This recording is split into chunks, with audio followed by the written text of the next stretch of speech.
ఒక normal real estate agent ఒక్క plot అమ్మాలి అని అంటేనే చెప్పులు అరిగిపోయేలాగా తిరగాలి. అలాంటిది ఒకటే రోజులో 300 పైన ప్లాట్లను అమ్మి ఒక రికార్డును కూడా ఎస్టాబ్లిష్ చేశారు.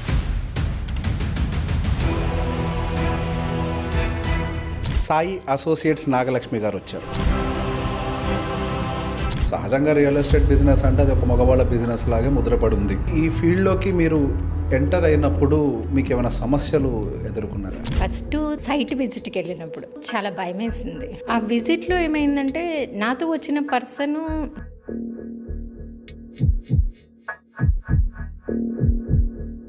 ఇంతటి కాంపిటీషన్లో మిమ్మల్ని ముందరికి తీసుకొచ్చిన మీ బిజినెస్ స్ట్రాటజీ ఏంటి? నాకంటూ నేను బుక్ డిజైన్ చేసుకున్నా, స్మార్ట్ బుక్, చిన్నదిగా. ఏముంటుంది ఆ బుక్లో?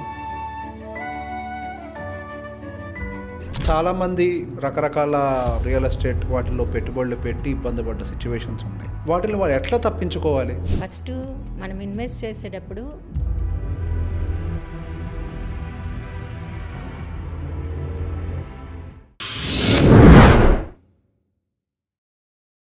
నమస్తే, నేను మీ రేవంత్ చలమల. ఈరోజు మన షోలో పార్టిసిపేట్ చేయడానికి property adviser and promoter of Sai Associates Nagalakshmi గారు వచ్చారు. సహజంగా ఆడవాళ్ళు బయటకు వచ్చి ఒక రియల్ ఎస్టేట్ రంగంలో రాణించాలి అని అంటే అదొక పెద్ద క్వశ్చన్ మార్క్గానే ఉంటుంది. మనం సహజంగా చూసిన వాళ్ళు కూడా చాలా తక్కువ మందే ఉంటారు. ఒకవైపు పాలిటిక్స్, మరోవైపు బిజినెస్, ఇంకొక వైపు ఫ్యామిలీ, వీటన్నిటిని బ్యాలెన్స్ చేసుకుంటూ తన కెరియర్ని ముందుకు తీసుకొని వెళ్తూనే ఉన్నారు. ఒకటే రోజులో 300 పైన ప్లాట్లను అమ్మి ఒక రికార్డును కూడా ఎస్టాబ్లిష్ చేశారు. సహజంగా ఒక నార్మల్ రియల్ ఎస్టేట్ ఏజెంట్ ఒక్క ప్లాట్ అమ్మాలి అని అంటేనే చెప్పులు అరిగిపోయేలాగా తిరగాలి. అలాంటిది కేవలం తన మాటలతోటి ఎంతోమందిని ప్రభావితం చేస్తూ ఒక జెన్యూన్ అడ్వైజరీ రన్ చేసుకుంటూ ఈరోజు మనతోటి తన అనుభవాన్ని పంచుకోవడానికి వచ్చారు. నమస్తే మేడం. నమస్తే అండి. మేడం, నిన్న మీతోటి మాట్లాడినప్పుడు మీ కెరియర్ ఎలా స్టార్ట్ అయింది అని చెప్తున్నప్పుడు మీరు కొన్ని అంశాలు చెప్పారు. మీరు పాలిటిక్స్లోకి వచ్చారు, ఆ తర్వాత నిదానంగా వ్యాపారంలోకి కూడా వచ్చారు అని చెప్పేసి. సహజంగా ఒక ట్రెడిషనల్ ఫ్యామిలీ, అది మీరు గుంటూరు జిల్లా నుంచి ఒక ట్రెడిషనల్ ఊర్లో నుంచి వచ్చిన వాళ్ళు, ఒక ట్రెడిషనల్ ఫ్యామిలీ నుంచి వచ్చిన వాళ్ళే. సహజంగా ఒక ట్రెడిషనల్ ఫ్యామిలీలో పాలిటిక్స్లోకి వెళ్తాను, లేకపోతే ఇట్లా బిజినెస్ చేస్తాను బయటికి వెళ్ళి అన్నప్పుడు రకరకాల అబ్జెక్షన్స్ అనేవి సహజంగా వస్తూ ఉంటాయి. 100%. యా. సో అసలు మీరు ఫస్ట్ పాలిటిక్స్లో వచ్చే టైంలో మీ ఫ్యామిలీ నుంచి మీకు వచ్చినటువంటి మాటలు ఏంటి, వాళ్ళు ఏ విధంగా సపోర్ట్ చేశారు? గుడ్ అండ్ బ్యాడ్ రెండు చెప్పండి. నాకు మా ఫ్యామిలీలో అంటే మా హస్బెండ్ అండి, ఆయన 100% సపోర్ట్ ఇస్తారు. ఓకే. పాలిటిక్స్లోకి నాకు అవకాశం రాగానే అమేజింగ్గా ఫీల్ అయ్యారు. బై బర్త్ అంటే నాన్నగారు మామగారు ఇద్దరూ పాలిటిక్స్లో ఉన్నారు. ఓకే. వాళ్ళదే నాకు వచ్చిందేమో అన్న హ్యాపీ ఫీల్ అయ్యారు. ఓకే. అండ్ బయట నుంచి వచ్చిన అప్లికేషన్స్ తప్పితే మా ఇంట్లో మాకుగా రాలేదన్నమాట. సో మా హస్బెండ్ సపోర్ట్ ఎలా ఉంటుందంటే నేను ఏ నిర్ణయం తీసుకున్నా బెస్టే ఉంటుంది అనేది ఒక ఫీల్. అండ్ మంచి చెడు ముందే చెప్తారండి, దీనివల్ల నెగిటివ్ పాజిటివ్ అని. ఫ్యామిలీలో బ్రదర్స్ అండ్ బావగారులు వీళ్ళందరూ కూడా అవసరమా అనే ఫీలింగ్లో ఉన్నారు. బట్ మా హస్బెండ్ మాత్రం స్ట్రాంగ్గా ఉన్నారు. అండ్ నేను జెండా పట్టుకోకుండా ఒక పోస్ట్తో వెల్కమ్ చెప్పింది BJP party. Okay. Bharatiya Janata party మహిళా మోర్చా ఉపాధ్యక్షురాలుగా జిల్లా పోస్ట్తో ఎంటర్ అయ్యానండి. ఓకే. సో అది పాలిటిక్స్ అనగానే హ్యాపీ ఫీల్ అయ్యారు. బట్ అంత పోస్ట్తో వెళ్తాను అని ఎక్స్పెక్ట్ చేయలేదు. మా వారు కూడా నిజంగా చెప్తున్నావా, నిజమా కాదా అని అన్నారు నాకు ఫోన్ రాగానే. మళ్ళీ సార్ మీరు చెప్పింది నాకు అర్థం కాలేదు, ఒకసారి క్లారిటీ ఇవ్వండి అనగానే చాలా చాలా హ్యాపీ ఫీల్ అయ్యారు. ఓకే. ప్రతి వ్యాపారంలో కానీ వ్యవహారంలో కానీ బిజినెస్లో కానీ ఎక్కడికైనా సరే మనం వెళ్తూ ఉంటే ఆడవాళ్ళకి చాలా సమస్యలు ఉంటాయండి. ఫస్ట్ ఫ్యామిలీ నుంచే సపోర్ట్ రావాలి. ఆ ఫ్యామిలీ సపోర్ట్ వల్లే నేను అనుకున్నది చేయగలుగుతున్నాను. కానీ ఇప్పుడు సహజంగా ఫ్యామిలీ సపోర్ట్ చేయాలి అని కొంత కోరికున్నా చుట్టుపక్కన వాళ్ళు ఏం మాటలు అంటారు, ఇట్లా రకరకాల సమస్యలు కూడా వాళ్ళ మైండ్లో వెంటాడుతూ ఉంటాయి. వాటిని ఎట్లా ఓవర్కమ్ చేసుకుంటారు మీ ఫ్యామిలీ? మా హస్బెండ్కే చెప్తున్నానండి, మా ఇంటి ఎదురే ఒక ఆంటీ ఉంటారు. ఆమె అసలు సాయి అంతా మీ ఆవిడదే నా పెత్తనం అంటుంది. వాళ్ళ ఇంట్లో తనే పెత్తనం చేస్తుంది. పెద్ద ఆవిడ పెద్ద ఆవిడ వాళ్ళ ఇంట్లో మొత్తం తనే పెత్తనం చేస్తుంది, మళ్ళీ మా హస్బెండ్కి. ఇలాంటి పుల్లలు పెట్టేవాళ్ళు చాలామంది ఉంటారు సార్, అందులో డౌట్ లేదు. మళ్ళీ ఇంకెక్కడికన్నా వెళ్తే అక్కడ కూడా ఇదే జరుగుతుంది. ఏంటంటే వాళ్ళు జెన్యున్గా ఉన్న సొసైటీ ఉండనివ్వదు. True, yes. ఆయన నాకు ఎంత అవకాశం ఇచ్చినా, ఎంత ఎదిగితే అంత ఒదుగుండాలని మా హస్బెండ్ నన్ను బాగా చూస్తారు. బట్ ఏమండి అనే దాంట్లో డీలో వేరియేషన్ వచ్చినా ఊరుకోరు. ఆ రెస్పెక్ట్ అనేది ఇవ్వాలి. ఓకే. సొసైటీలో చేస్తున్న తప్పు ఏంటి అంటే వాళ్ళు మనకిచ్చిన అవకాశాన్ని మిస్యూజ్ చేసుకుంటున్నారు.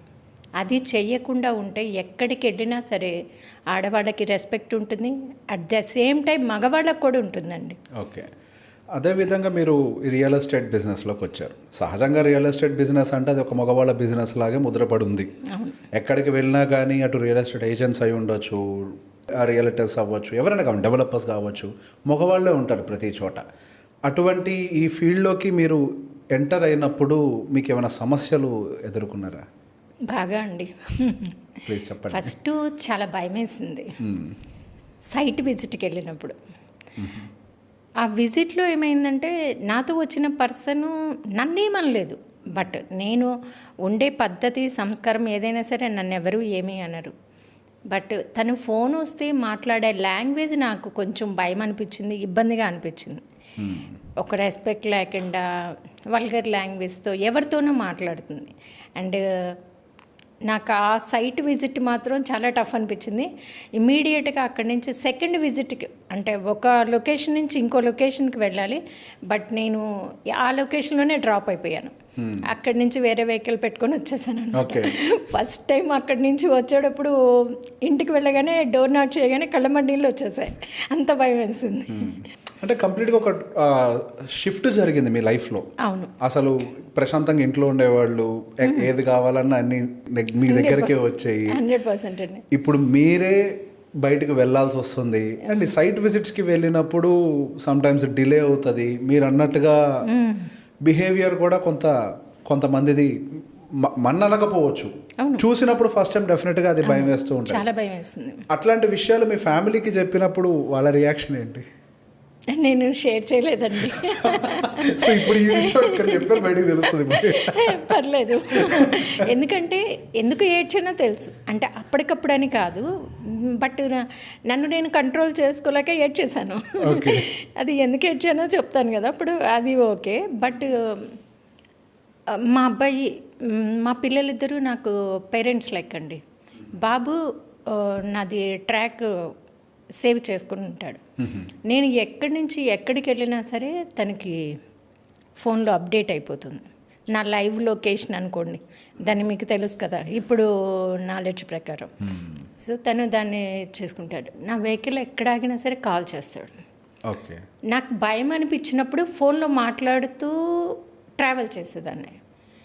అట్లా నేను హైదరాబాద్ వచ్చినప్పుడు ఒక విలేజ్ నుంచి వచ్చిన స్వచ్ఛమైన తెలుగింటి ఆడపిల్లని, బట్ ఇక్కడికి వచ్చాక ఎన్నో నేర్చుకున్నాను, ఎన్నో ఎదుర్కొన్నాను, చాలా ఫేస్ చేశాను. కానీ కింద పడితే అంటే నీకెందుకు, నువ్వు ప్రశాంతంగా ఇంట్లో కూర్చోవచ్చు కదా, ఎందుకు మమ్మల్ని టెన్షన్ పెడతావు, ఇటువంటి మాటలు సహజంగా మాట్లాడుతూ ఉంటారు. దానికి రివర్స్లో మీ పిల్లలు మీకు ధైర్యాన్ని ఇచ్చుకుంటూ ఒక రకంగా మిమ్మల్ని ముందరికి నడుపుతూ ఉన్నారు. అది నాకు చాలా మంచిగా అనిపించింది. అంతేకాదండి, వాళ్ళని కూడా మనం ఎలా పెంచుతామో అదే మనకిస్తారు. వాళ్ళని ఎథిక్స్తో, వాల్యూస్తో, ఎఫెక్షన్తో పెంచాం. ఓకే. ఇప్పుడు ఎవరికెవరో చెప్తున్నారు, మొన్న ఒక పెద్దవాడు చెప్పింది, ఆడాలి జాబ్ చేయకూడదు, ఇంట్లో కూర్చొని పిల్లల్ని చూడాలి, అది ఇదని. తను బయటికి రాబట్టేగా అన్ని మాట్లాడగలుగుతుంది. బయటికి రావడం తప్పు కాదండి, ఆడవాళ్ళకి చాలా ఓర్పు ఉంది, వాళ్ళు ఎన్నో చేయగలరు. బయటికి రావాలి, అన్నీ బ్యాలెన్స్ చేసుకోవాలి. అంతేకాని నేను ఇది సంపాదిస్తున్నా, జాబ్ చేస్తున్నానని ఇంకోటి నెగ్లెక్ట్ చేయకూడదు. ఈవెన్ చెప్పాలి అంటే నేను చాలా బెస్ట్ కుక్ అండి, బాగా వంట చేస్తాను. నా వంట మిస్ అయిపోయారు మా ఫ్యామిలీ. హైదరాబాద్ వచ్చాక కిచెన్కి రిజైన్ చేసినట్టు అయిపోయింది. కానీ ఎప్పుడైనా ఒకసారి ఏదో ఒక్క ఐటమ్ అన్నా చెయ్యని ఎదురు చూస్తారు. అట్లాంటి దీన్ని మనం సంపాదించుకోవాలి కానీ పోగొట్టుకోకూడదు. ఇప్పుడు ఇదే పెద్ద క్వశ్చన్ నాకు కూడా. సహజంగా చాలామంది ఏం చేస్తున్నారు అని అంటే, ఇప్పుడు వైఫ్ అండ్ హస్బెండ్ ఇద్దరు వర్క్ చేయటం అనేది చాలా కామన్గా జరుగుతుంది. డెఫినెట్గా తప్పదు కూడా. నేను ఒక వెల్త్ మేనేజర్గా చాలామంది ఆర్థిక సమస్యలు వాటి గురించి మాట్లాడుతున్నప్పుడు ఖచ్చితంగా 2 చేతులు కలిస్తేనే అక్కడ సంపాదన అనేది సరిపోయే కండిషన్. కానీ ఈ క్రమంలో ఈ డబ్బులు సంపాదించే దాంట్లో పిల్లల్ని కన్న తర్వాత వాళ్ళని వేరే దగ్గర అమ్మ వాళ్ళ దగ్గర ఉంచడం లేకపోతే ఆ డే కేర్లో పెట్టి వెళ్ళటంలో అప్బ్రింగింగ్ ఆఫ్ చిల్డ్రన్ విషయంలో నెగ్లిజెన్స్ జరుగుతుందేమో నాకు ఒక చిన్న ఫీలింగ్ వచ్చింది.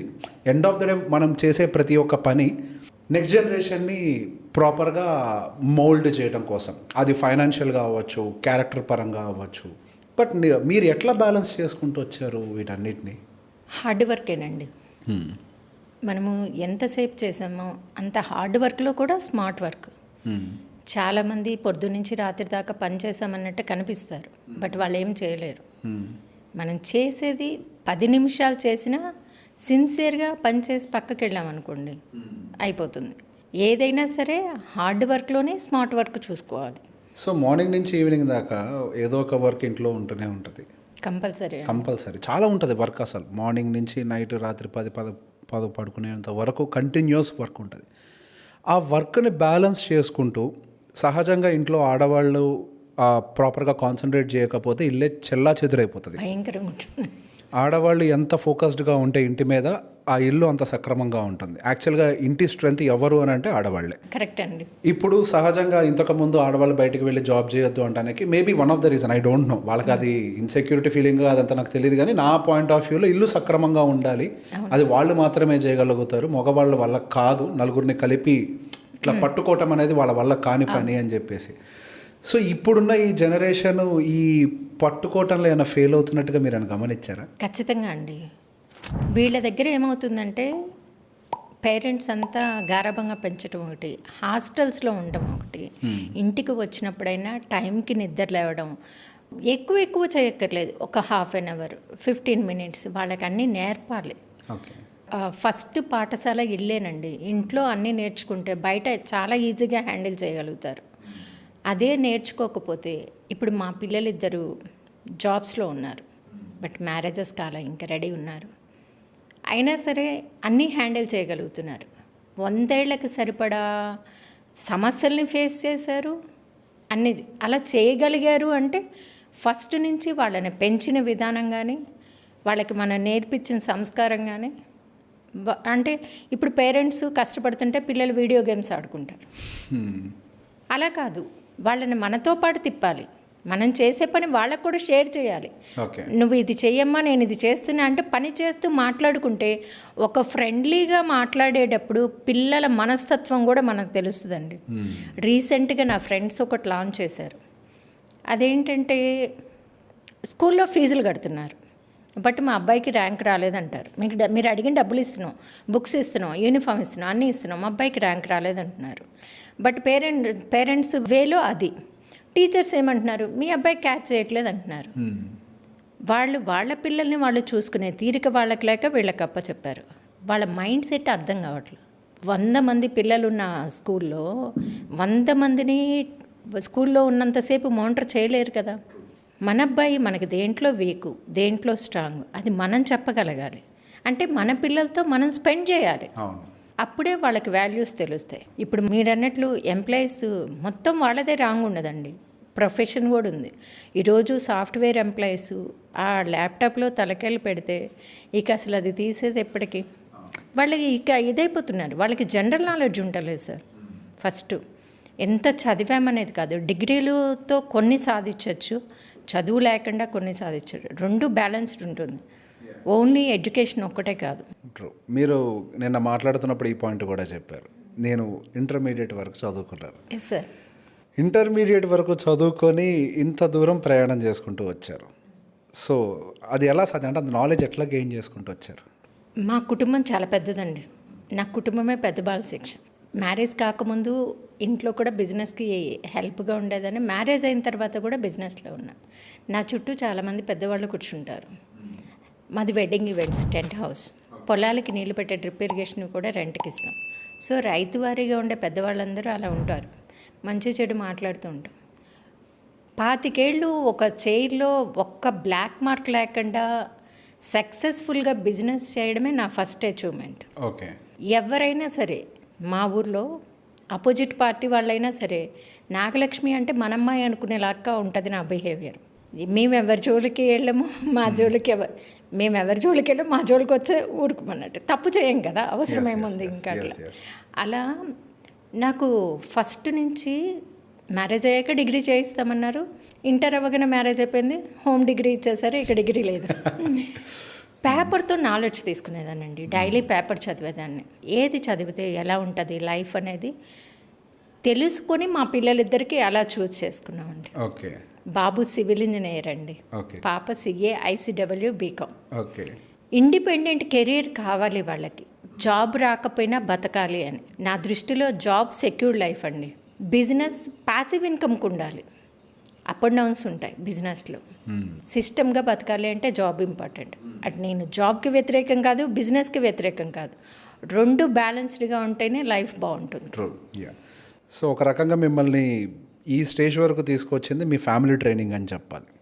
పెద్ద బాల శిక్ష వాళ్ళే అని చెప్పారు. లేదండి, మీకు చెప్పాలి అంటే నాకు నేను మోనార్క్ అనుకోవాలంటే ఇంత పెద్ద కుటుంబంలో అందరూ ఉన్నారు. పాజిటివ్ ఉంది, నెగిటివ్ ఉంది. పాజిటివ్ని తీసుకున్నా, నెగిటివ్ని వదిలేసి నన్ను నేను తీర్చిదిద్దుకున్నా. ఓకే. ఓకే. నన్ను నేను తీర్చిదిద్దుకునే క్రమంలో మా హస్బెండే నాకు సపోర్ట్ అంతా. ఎందుకంటే నేను తప్పు చేసినా రైట్ చేసినా చిన్నపిల్లలక్క తన దగ్గర నన్ను నేను ప్రజెంట్ చేసుకునేదాన్ని. సో తప్ప రైటా ఆయనే చెప్పేవాళ్ళు. అప్పుడు నేను చేస్తుందంతా కరెక్ట్ కాబట్టి నాకు ఇంకా సపోర్ట్ పెరిగేది. ఓకే.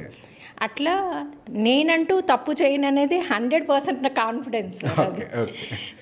సో ఇవన్నీ దాటుకుంటూ ఇప్పటిదాకా మీరు చూసిన వాటిల్లో ద బిగ్గెస్ట్ సక్సెస్ అని చెప్పుకునేది ఏంటి? దానికోసం మీరు పడ్డ కష్టాలు ఏంటి? 120 కోట్ల బిజినెస్ అనేది లాస్ట్ 1 yearలో